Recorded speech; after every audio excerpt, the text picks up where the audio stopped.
Saudara sekalian, jumpa lagi dengan PJP Ginting Channel Opini Kebangsaan. Topik yang kita bahas kali ini adalah Prabowo Gibran tidak kampanye. Apa sebab?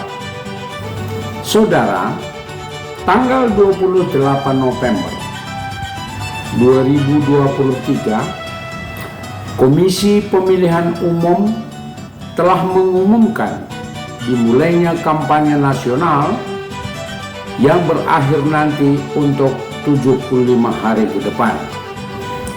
Sungguh waktu yang sangat singkat untuk bisa mendatangi berbagai tempat simpul-simpul rakyat sebagai calon pemilih di seluruh Indonesia.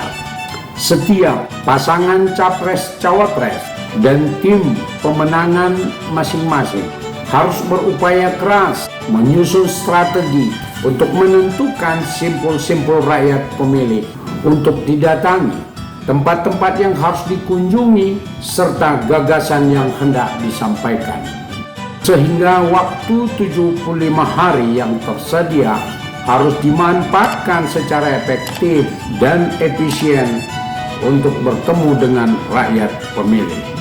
Hari pertama kampanye nasional, secara gamblang kita melihat dan mengikuti betapa sigap pasangan Ganjar Mahfud memanfaatkan hari kampanye tersebut. Ganjar mengunjungi Merauke di Papua, berdialog serta menyerap kepentingan masyarakat setempat. Mahfud mendatangi Sabang di Aceh, berdialog dan menyerap kepentingan masyarakat setempat. Ganjar Mahfud secara simbolis menggambarkan Indonesia sebagai persatuan nasional dan religius. Persatuan Indonesia.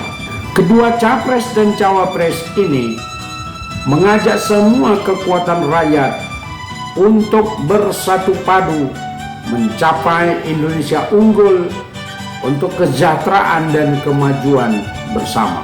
Tanpa lelah, Ganjar bisa menemui dan berdialog dengan simpul-simpul masyarakat di berbagai tempat di Papua. Demikian juga Mahfud berdialog dan bergerak di berbagai tempat di Aceh. Pun tidak ketinggalan, Anies Baswedan memulai kampanye di Tanah Merah, Jakarta, mendatangi masyarakat yang menjadi basis konstituennya pada saat jadi gubernur. Begitu juga cawapres Cak Imin segera meluncur ke Jombang menemui konstituen fanatiknya, karena di samping sebagai tempat kelahiran, Jombang juga sebagai basis Partai PKB di Jawa Timur. Saudara, berbeda dengan Prabowo Gibran, tidak memanfaatkan waktu kampanye hari pertama itu. Prabowo lebih memilih ketemu Presiden Jokowi dalam kaitan pekerjaan. Gibran pun demikian. Dia menjalankan tugas sebagai wali kota dan tidak mau menemui rakyat. Dia memilih tetap masuk kerja untuk kepentingan dinasnya. Melihat sikap politik ketiga pasangan capres-cawapres ini sontak menimbulkan berbagai pendapat di tengah-tengah masyarakat, sekaligus menimbulkan pujian dan sebaliknya juga kecaman. Ganjar Mahfud walaupun sudah dikenal luas di seluruh tanah air, gagasan-gagasan tentang Indonesia dengan sigap tetap bertemu dan berdialog dengan masyarakat, menyerap segala kepentingan yang diutarakan oleh masyarakat. Dampaknya pasangan ini mendapat pujian dari masyarakat sebagai calon pemimpin bangsa, calon pelayan rakyat, dan dekat dengan rakyat. Anies dan Cak Imin pun memperoleh pujian di konstituennya karena hadir menjumpai rakyat, mendengarkan suara rakyat, mempersiapkan diri sebagai pemimpin rakyat. Tetapi beda banget dengan Prabowo dan Gibran. Tidak menggunakan waktunya untuk menyapa rakyat pemilih. Mereka merasa tak penting menyampaikan gagasan tentang Indonesia. Tidak penting berdialog dengan masyarakat. Perilaku politik pasangan Capres-Cawapres Prabowo Gibran ini banyak memperoleh kecaman dan kejengkelan rakyat. Rakyat ingin mengenal calon pemimpinnya, gagasan dan program pemimpinnya ke depan. Bahkan hingga hari ke-7 masa kampanye, Prabowo Gibran tidak berdialog dengan masyarakat. Akibatnya, rakyat timbul tanya besar dan kecurigaan. Antara lain, apakah mereka, yaitu Prabowo Gibran, sudah memastikan menang satu putaran sebagaimana ditampilkan oleh survei abal-abal sehingga tidak perlu lagi kampanye? Apakah mereka memastikan menang karena didukung oleh kekuasaan presiden yang dapat menggunakan semua instrumen kekuasaan memenangkan mereka? Apakah Prabowo Gibran merasa suara rakyat dapat dibeli dengan sembako, minum susu, dan memberi makan siang dan tidak perlu kampanye? Apakah Prabowo sudah sangat yakin suara rakyat cukup dengan suguhan gimmick gemoy dan jogetin aja? Apakah Gibran merasa bahwa suara rakyat dapat diperoleh dengan menjual nama Jokowi? Atau jangan-jangan Prabowo Gibran memang tidak memiliki gagasan dan ide tentang Indonesia serta minim narasi untuk didengar oleh rakyat?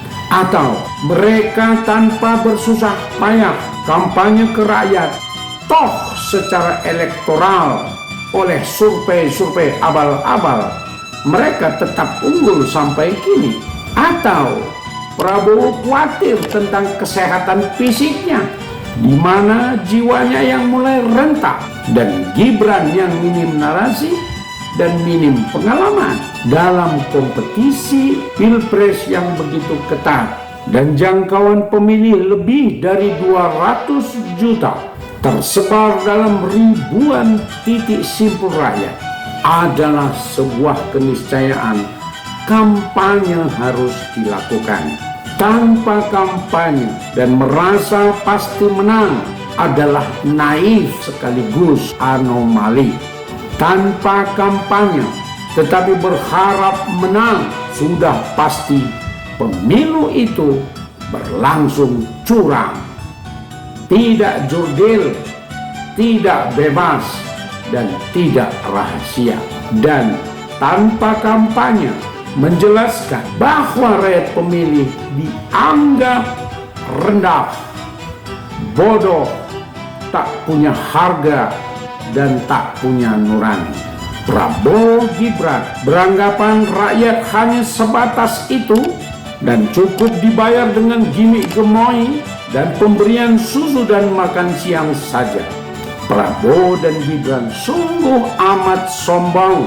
Mereka ingin membeli rakyat dengan gimmick gemoy dan susu serta makan siang. Mereka ingin menguasai rakyat, bukan melayani rakyat. Sikap demikian, rakyat harus balas dan lawan dengan tidak memilih mereka. Suara rakyat, suara Tuhan, bukan untuk dibeli, tetapi untuk didengarkan. Saudara sekalian, demikianlah kajian kita kali ini. Sampai jumpa di video berikutnya.